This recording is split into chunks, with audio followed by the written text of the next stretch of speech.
Hello and welcome to the Lion Show. Today is a very special day. Happy Veterans Day to everybody out there.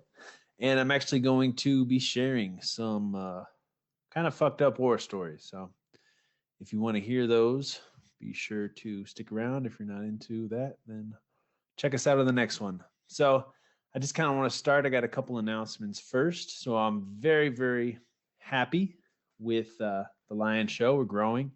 I really appreciate everybody that's listening out there. And I hope you enjoyed my motivational chats. So we're going to kind of go from the motivation stuff that I've been putting out, and that's just been kind of what I've been feeling, to we're going to do a really incredible training. If you want to get a sneak peek of the training, go to letsbecomemillionaires.com, and you're going to be hearing a lot more about that. And I'm just super freaking excited about it, and I'm excited to bring it to you. I want to announce is I'm also going to be doing online business coaching. So I feel that is my niche. It's my thing. I've been in the trenches helping people make money online for a long time. And I just look forward to doing coaching with you. So you can go to robertrlion.com if you want to sign up for that. You'll be hearing a lot about that. And I'm offering a lot of marketing gigs also at Ads Lion. So those are the announcements. Now let's get into the show. I've been an entrepreneur for a long time, but it didn't just happen overnight. I wasn't just born like this. I mean, I kind of was. Both my parents were self-employed, so I think that's probably where I got it from. But I really never had that mentality. Like I've always had a job ever since I was probably 15. Before that, I was selling weed, trying to make money, doing whatever I could. It didn't really set in until a few things happened. So basically, I was a little shithead until I was about 18. Got arrested all the time. I was just a thug in all the worst kind of ways until I turned about 18. And then I joined the US Army.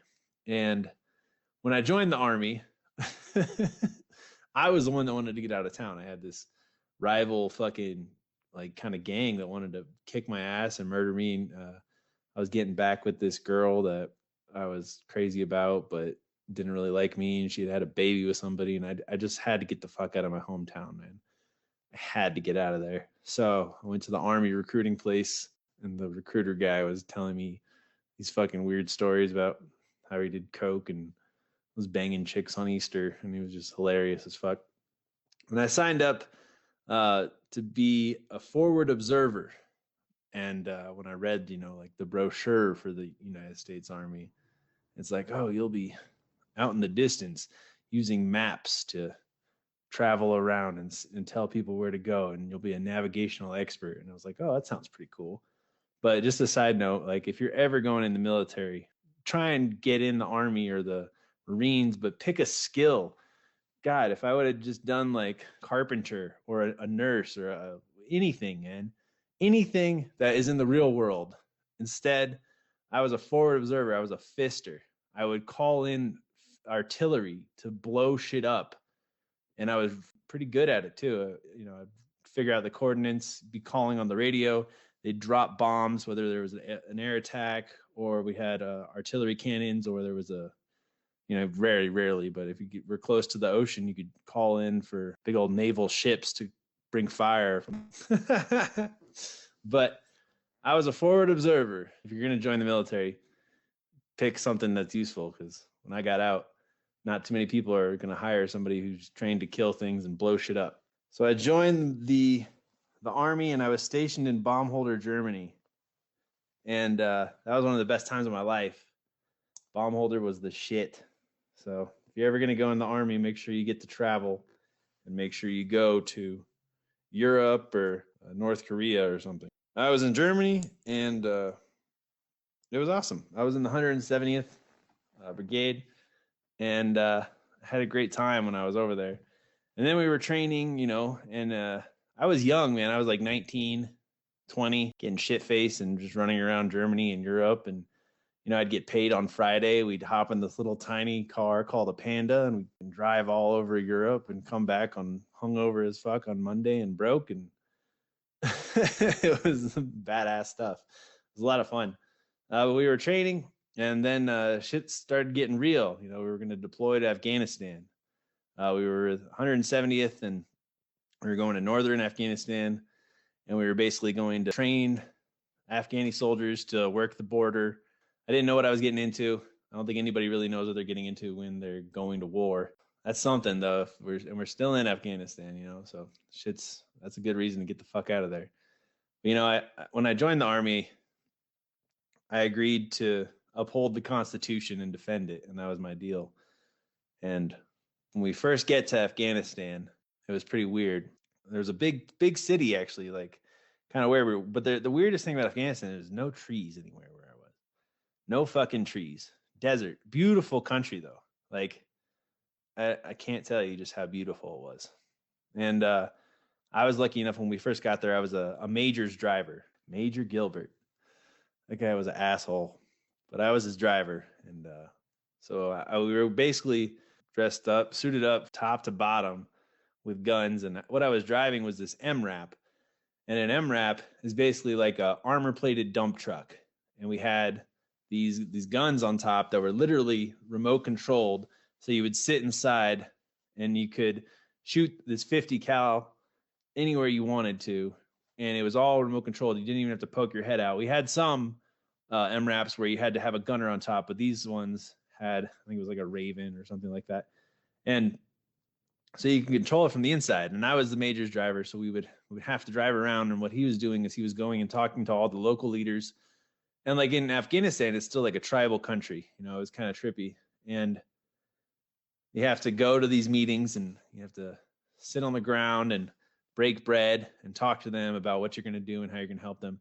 And it was just a very different culture, a very different world. And I would always end up on guard duty with this old fat guy who would fucking take this big old dip of opium at the beginning of guard duty, and he would just stick it in his lip. And he would speak a little bit of English, and we would tell stories. And the guy was fucking crazy as fuck. But he was just a real Afghani dude, and he was high as fuck the whole time, every night when I had to do guard duty with him.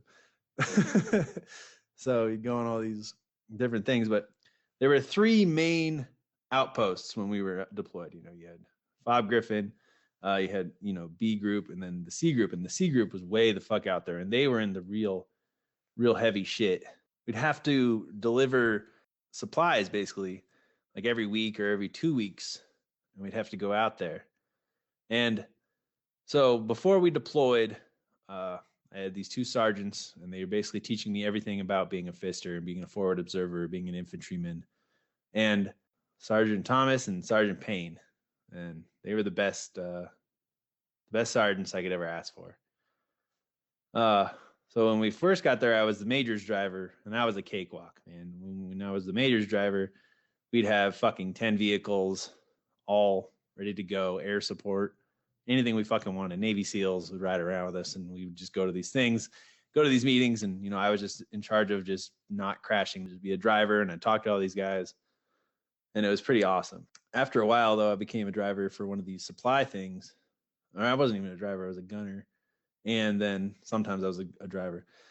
But the first real shit that we fucking had is like we were there for like 8 days, and they started shooting. They shot 2 fucking rockets at the corner of the watchtower that I was in, and from way far off in the hills. In Afghanistan, these guys, like the Taliban, would basically give not soldiers, but people, like fucking pretty much drug addicts and, the Taliban, if they had proof that they were killing Americans, and they could prove it to the Taliban would give them a bunch of money, a dirt bike, and fucking guns. And then this is a really poor country, so, fucking opium addicts and drug addicts and just people would join the Taliban. They didn't know what else to do. They were fanatics. They'd get a dirt bike and a fucking AK-47 and a rocket launcher, and they'd set up little IUDs, and they'd try and videotape it so they could show it back to the Taliban so they could get paid. And the first little bit when I got there, man, I still remember they shot a fucking RPG at the fucking watchtower that I was in, and it was so fucking slow, man. Like RPGs are boom, but then they're not as fast as you fucking think they'd be, man. They just fucking creep, and they just fly through the sky like this light just coming to fuck shit up. Didn't hit the tower or anything, but I fucking freaked out, you know, and I realized, you know, like I'm not on a picnic. Like this is a fucking war here. This is a real life middle of fucking nowhere war. Like up until that point, it was kind of like a weird vacation I was on. Like I can't explain what it's like to go from partying in Europe to being in the desert in a war. You know, like because I was so young and such an asshole. Just I was an alcoholic, just fucking cocky little shit, and no one could tell me anything still. And I was what was called like a field soldier. When I was in the field or on deployment, like I was a good fucking soldier. Like I was on point. But outside of that, I was a shit show.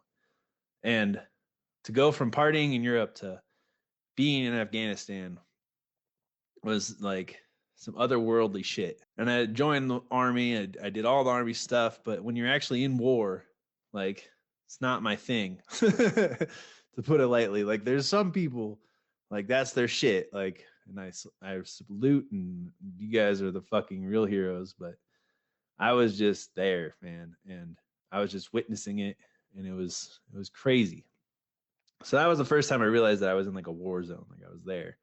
And then, oh fuck, we went on a lot of things. We went on a lot of just drives and missions and supply runs and things like that. And I'd come back from one of these long fucking hauls, not sleeping for like 48 hours, and just fucking get there, and I'd notice it'd be like a fucking bunch of gun shots on the vehicle, and I have to fucking clean the vehicle, and I would never have even known that people were shooting at us and shit if it weren't for I'd have to go and take care of the vehicle maintenance checks, and I'd find these fucking ding marks all over and it's just they'd fight like Indians, they'd be way far off sometimes where we were, and they would just shoot at us from as far, they just shoot at us, and they hope we wouldn't fucking see them, or they hope they'd kill somebody, or they'd get a videotape so they can get paid or whatever. And it was just fucking crazy. So the first time we were in like a real shootout, we're doing a supply run to the far fob pretty much. And this is probably the second day into it. And I'm just like already fucking tired, drinking fucking Rippets and eating fucking our MREs and shit. And they have these things called wadis. And wadis are basically like dried out. I don't know if it was an ocean there or a huge lake where water makes a path and then the water disappears and it's just these big gullies. It's like a valley. It's like just cracks all in the ground. And the roads that we would go on would go through these like mile-long wadis that were surrounded by these fucking mountains and shit. And we're driving these MRAPs. I think there was probably three or four of us. We were the third one. The vehicle in front of me, we're cruising along. This is like the second or third time I've done this trip. Every time fucking is crazy because once you get to the CFOB way out there, like they get mortared every night. You're in scary fucking Taliban land. And we're getting close to there, and we're driving through this wadi, and the fucking driver in the vehicle ahead of us hits this weird part of the road and has to swerve a little bit, and the MRAP flips on its side. And this is a like thousands of pound vehicle has just fallen over in fucking Taliban territory, and we have no fucking way of getting this vehicle on its wheels again. So as soon as that happens, I'm just like, fuck. Like, what do we do? Our whole platoon like has to stop. It's full of supplies. We can't just leave it. It's a fucking $1 million vehicle. We have to if we leave it, we have to destroy the insides and light it on fire, or blow it up or something like that. And we're calling for support, and support, we just don't have very good service. We fucking get a hold of them, obviously, but it was just weird because we had a hard time explaining what was going on because we're in between files. We're out in the middle of fucking nowhere, and we're trying to figure this out. And then from the ridge line, way far up, we just start hearing gunfire from far off, and they're shooting at us though. So they're like way the fuck up there. And just think about this. There's a flipped over MRAP in the middle of this fucking flat lake land, and we're fucked. And they're just shooting at us. And this is just maybe one, maybe two, maybe a couple guys way the fuck out there. They're just fucking firing at us because we're basically just targets. We're targets that can't fucking move way out in the middle of fucking nowhere, and we're just sitting fucking ducks. So we're just totally fucked. We try and fire back, but we're just shooting. Like we'll fucking lay into this fucking side of the hill where we think the shots are coming from, and it'll go quiet for like 10 minutes, and then they'll start firing again. And then they start fucking shooting one RPG and then another RPG at us, right? And the RPGs are fucking coming really fucking close. Like they're not hitting us because they're not very good aim, and they're like, you know, old Russian RPGs or something. But still, the fact that they have fucking RPGs and they're just blowing the fuck up out of this fucking area, and we're just sitting ducks. We can't fucking move. We make like a little plan of what we're gonna do, and we try and get away from the MRAP, and we call for backup, and we end up having to call for an airstrike on the side of this hill while we wait for these Navy SEAL guys with a fucking tow truck or a dump truck or some shit to fucking come and get us. We've tried hooking all sorts of stuff onto the MRAP to flip it back up, to pull it back up. We got 2 trucks going. We're like just trying to make anything we can to get this fucking thing back up so we can get the fuck out of there. And it starts getting dark. And we call for fire once, and we blew the fucking whole shit out of this fucking mountainside because we couldn't do anything else. And then we're still sitting there, we're waiting. We fucking are starting to get really fucking shot at because more and more of these fucking Taliban dudes are fucking showing up on dirt bikes, way the fuck up on this mountaintop, and they're just fucking laying into us, just making it fucking rain. They have the fucking high hills, the fucking, you know, they're just shooting down at us. We're just basically like fish in a fucking barrel inside these fucking armor plated trucks, just ting, ting, ting, ting, ting, ting, ting, ting. And fuck, man, I thought I was going to die. And we weren't there. We were there for, I'd say, fuck, half a day, 14 hours, maybe 24 hours before these fucking Navy SEAL guys finally show up. Whole fucking platoon of them. And they fucking come around, they go up to the mountainside, and they just fucking blow the fuck up out of the mountain, and they just kill everything. And they were the coolest fucking things that ever happened to us. And we finally got the MRAP back up, and we fucking took off, and we got the supplies to where we were going to go. So that was like the first fire shootout that I was in. I mean, I didn't do anything. I shot back at a fucking hillside. We called for fire. It was fucking scary. And it's not like the movies. It was like, you know, my life, for no sleep, just fucking blow. Fucking wild shit.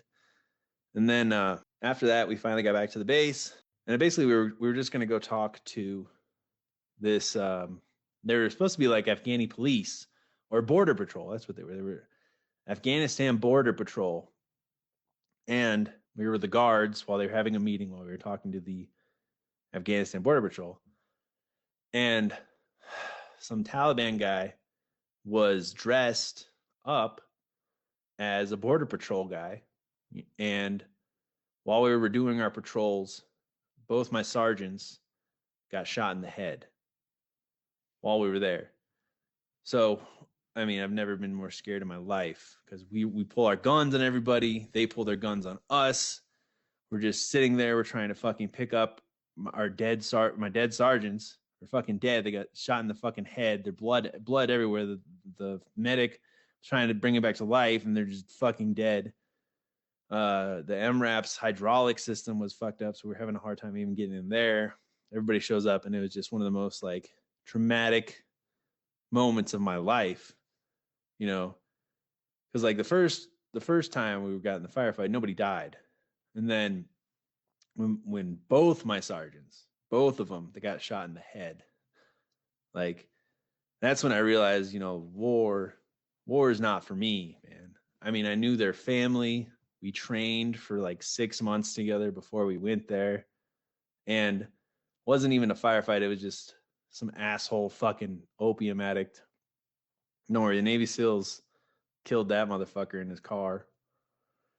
And he was just a drug addict. And he basically got paid by the Taliban to steal one of the outfits, uniforms, and kill American soldiers. You know, when they died, it was like, you know, I don't want to be here anymore. I don't want to be in the army. I don't want to be in Afghanistan. And it was just one of the most fucked up parts of my life after that too. Um, but that was like really a big eye opener, you know, like you're gonna die. Like I hate to say it, but people are gonna die. You're gonna die. And you don't know how good you have it, you know, living in America. And it just really kicked in at that moment, you know, like you're gonna die. You don't need to do this sort of stuff. So long story short, I do the rest of my deployment. I get out of the military. I go back home, and while I was actually on R&R from Afghanistan, I thought I was going to die, and I get married like a fucking idiot. Don't get married if you're in the military unless you really love them. I love this girl though. She was my high school sweetheart. We had a little girl, not mine. You know, she was my stepdaughter. And when I got out of the army, I was just totally fucked up. I had PTSD. My only skills were calling for artillery and shooting fucking things and killing stuff. And that's not necessarily the best skill. You want to come and to find a job in Boulder, Colorado. So what I wind up doing is I get a job in the oil field in North Dakota because I mean we were so fucking broke. I can't even tell you. Like I got out of Afghanistan and I was just a hot fucking angry pile of mess. I was an alcoholic because I was just drunk all the time in Europe, and the whole deployment totally kind of fucked up my brain. And then when I got out, they would put me on this fucking weird medication when I was in the army, and the medication fucked up my brain even more. So there was literally like a year of my life where I couldn't think straight, and I just couldn't function right. And I was married, and I had a kid. We were living in like Section 8 housing, and I was so fucking broke, and life was just fucking terrible. Because not only was I broke, but we were fighting, and I couldn't provide for my family, and I was just fucked up basically. So I got this job in the oil field, and I was in North Dakota. I would work 20 days on, 10 days off. When I got there, it was North Dakota. It was like the winter, dude. The coldest I saw up there was like negative 45, and we tried to go to the fucking well to go to work to make sure that it was secure so it wouldn't blow out. So I was a snubber in the oil field.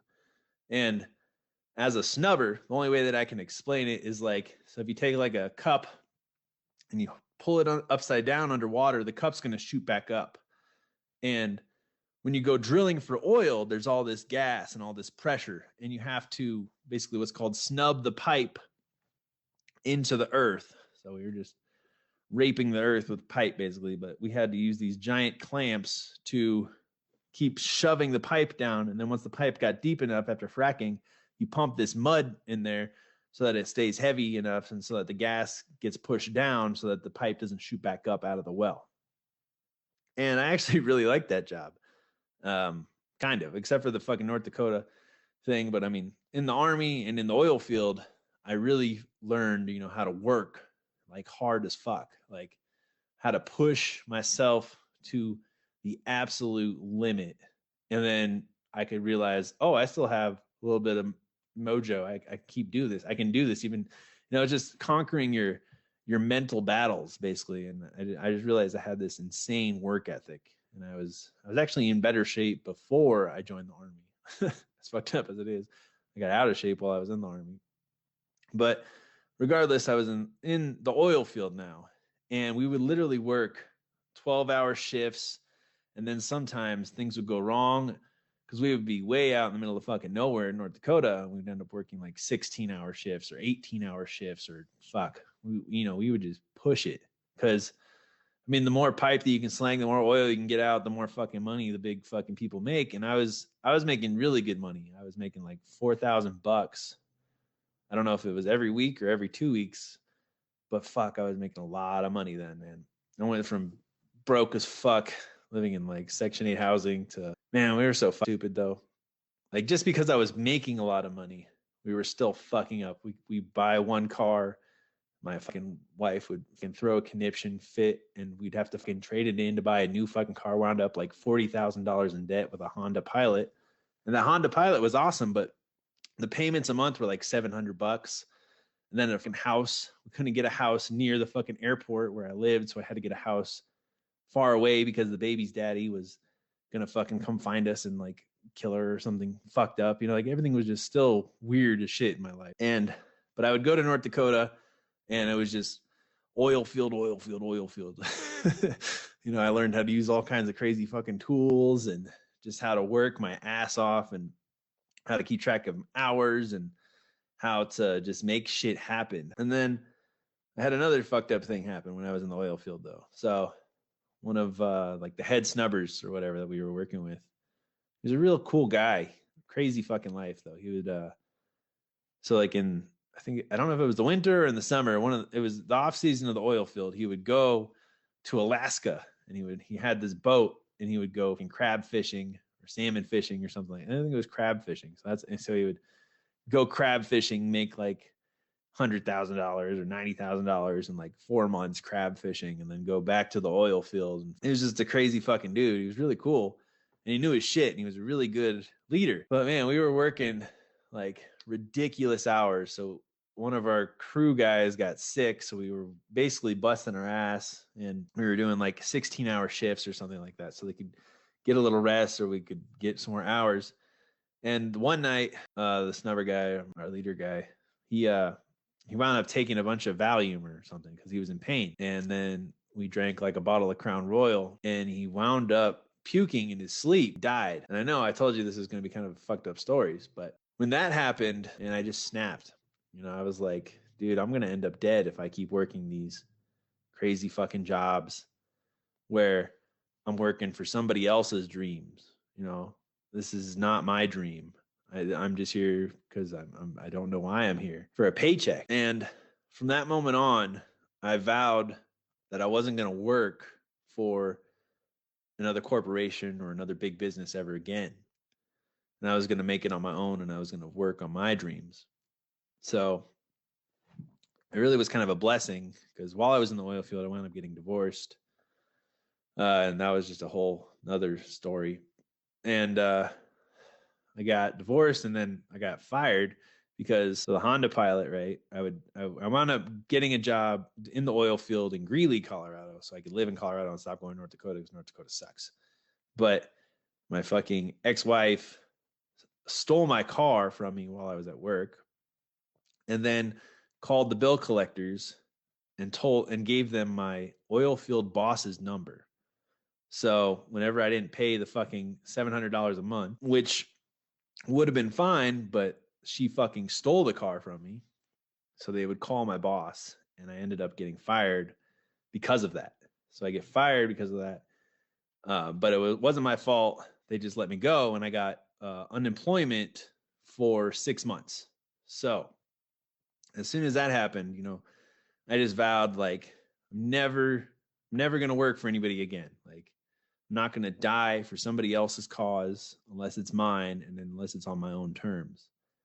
And I meant it because I had seen too much shit. Life is precious. You know, life is short. I'm not going to kill myself for somebody else's dream. I'm going to kill myself. It's going to be for my fucking dream. So this is really the start of my entrepreneur journey. I started first selling t-shirts in my basement. You know, I'd go to concerts and sell them, and that was a hustle. And the weirdest actual money I ever started making was I started a scrapping company. I know it sounds kind of rednecky or methy or whatever, but I would basically just go around to all the construction sites in town or people moving or yard sales, and I would pick up I had this little half of a Ford trailer, if you ever seen those. It's just like the truck bed that you hook onto something, and I'd fill it with all the copper and all the fucking metal I could possibly find, and I got like free dollies and all kinds of shit. And I was making like 400 $500 a day doing it though.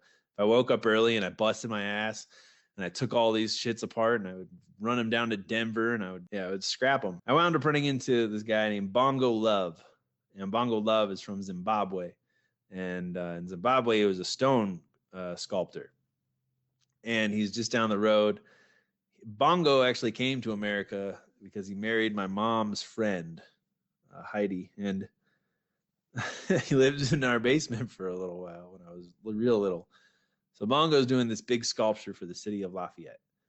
And I bust over there. I'm determined not to get a job. I'm on unemployment. And he has this big tree that he's working on. And Bongo's is the character, fucking crazy ass guy. And I've been making music and he makes music. Anyways, so I'm hanging out with him and I start working on this giant tree sculpture with him. And I just start grinding and polishing and sanding and I'm making it look really good. And the local news shows up. And so the news is there. We're working on this sculpture. Turns into this, Army veteran and Bongo Love making this big, beautiful piece of art at Wanaka Lake in Lafayette. If you ever go there, it's right there. And we're in the newspaper the next day. So as soon as that happens, I found my niche. I found how I can make my own living, not working for anybody again. I figured out, how I could take my work ethic and I could work for myself by making these sculptures and selling them to people. And, I made really ugly shit for a long time. And then it finally started getting really good because Bongo was actually an incredible mentor. So what we would do is we would play music. We would go to these carving competitions. We would travel all over the fucking place. We would carve all day, party all night. And it was just it was the time of my life. And that really kicked off my self-employment, kicked off thewoodcarvers.com. Go there, use the coupon code WELCOME. It's thewoodcarvers.com. Buy some awesome gifts. I make really good stuff. We have a whole business now, a whole company. We ship all over the US. I make a lot of money and I'm very happy because it's something I can do and I do with my hands. And that was my first, truly successful business. I have had many other successful businesses, but that's one that's still going and it's one that I truly enjoy doing, making people smile and making amazing art and selling it to people.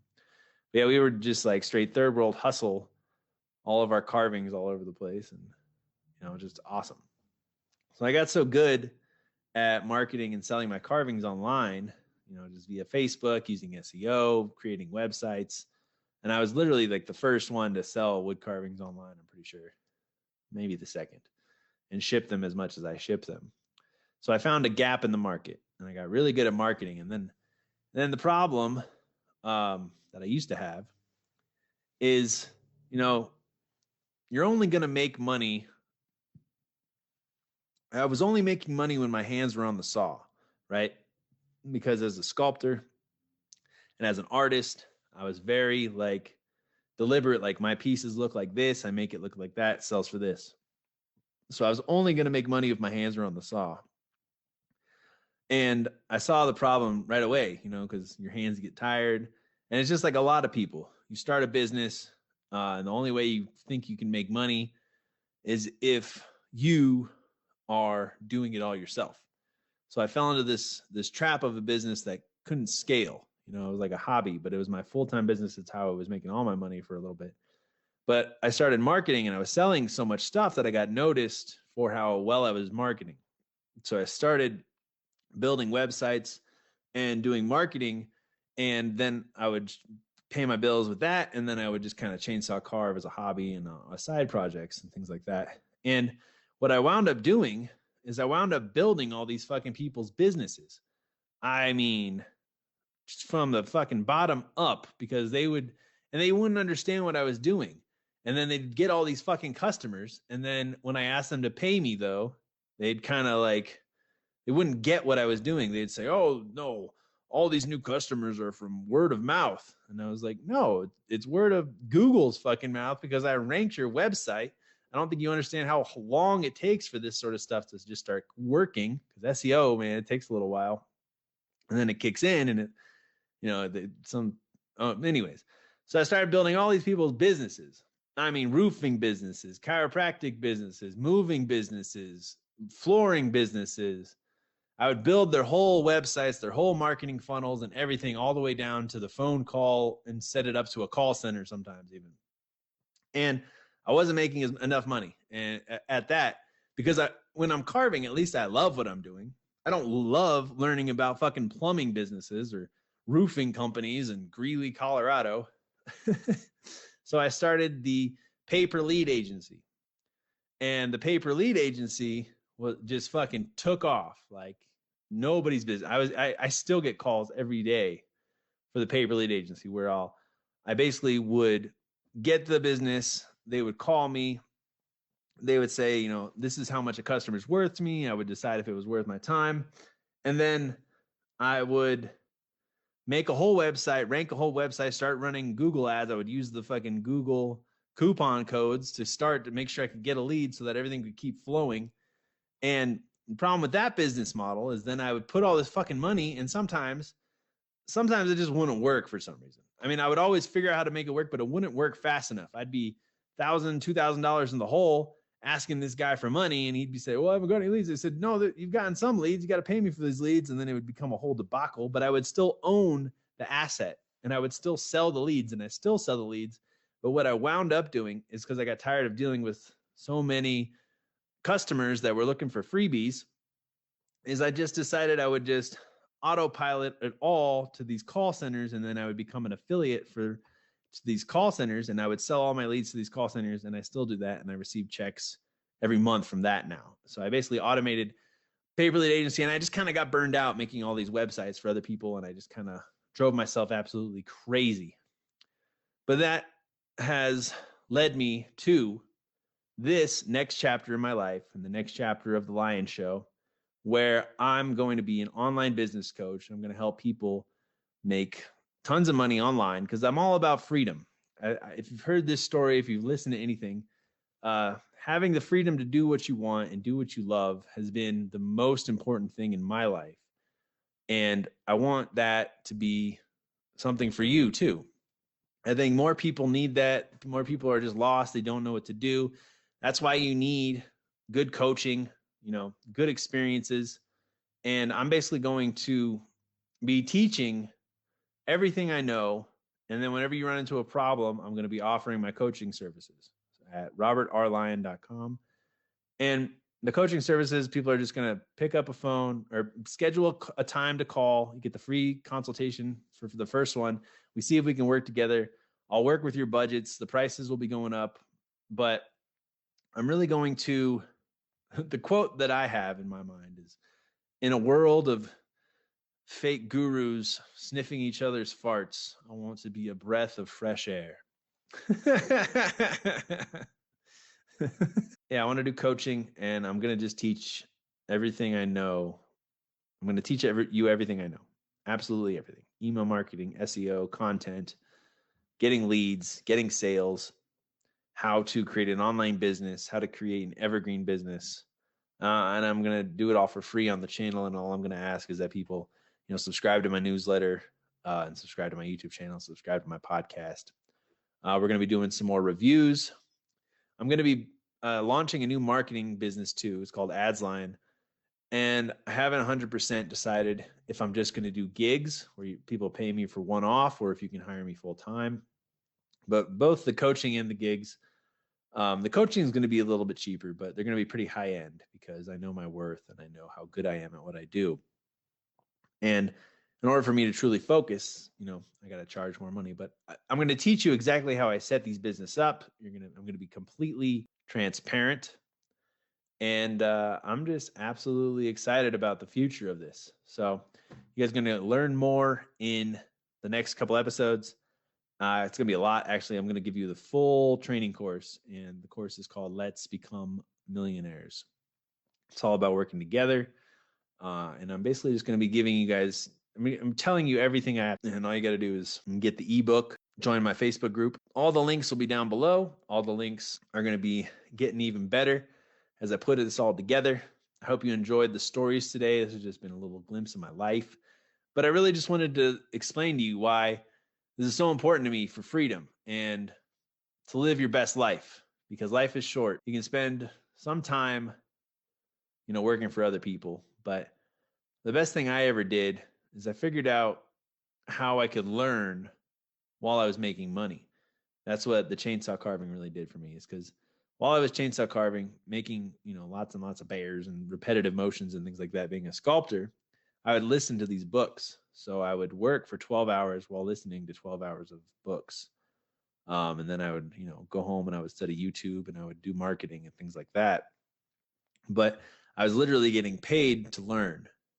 And everything I've learned will save you, lots of time, lots of pain, lots of stress. So I just really recommend listening, but I'm going to be giving it away. I don't, I say I'm giving it away for free, but I'm just basically trying to be of service to people and help people as much as I can. That's the whole purpose of this show. So I hope you hear how sincere I am. I hope you enjoyed my stories. And I look forward to catching up with you on the next one. So this is Robert Lyon. This is the Lion Show. And I hope you all a blessed day. Namaste.